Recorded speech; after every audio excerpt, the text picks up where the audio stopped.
Okay, so three things that might cause scope changes within a sprint.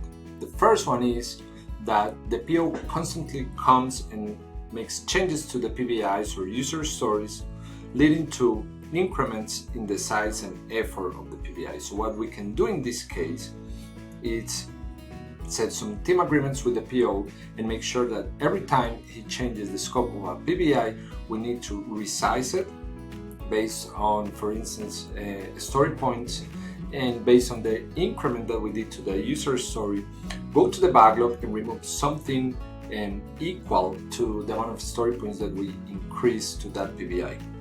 The second point is customer support.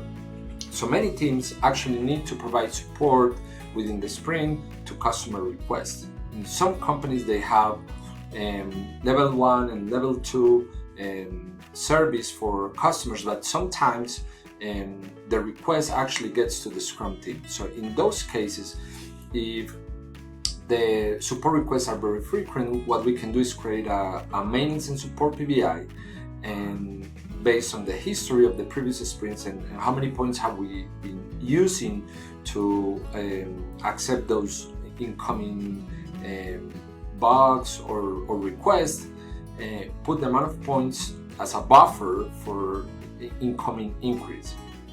The third one is external dependencies.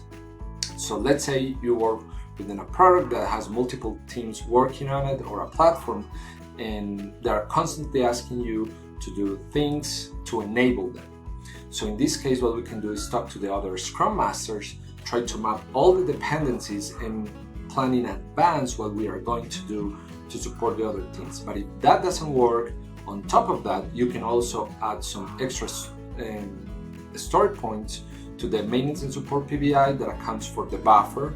And remember to always go and talk to both your product owner and your RT if you're working within a safe environment, or your project manager or the PMO, and make sure that all the stakeholders are aligned with this strategy.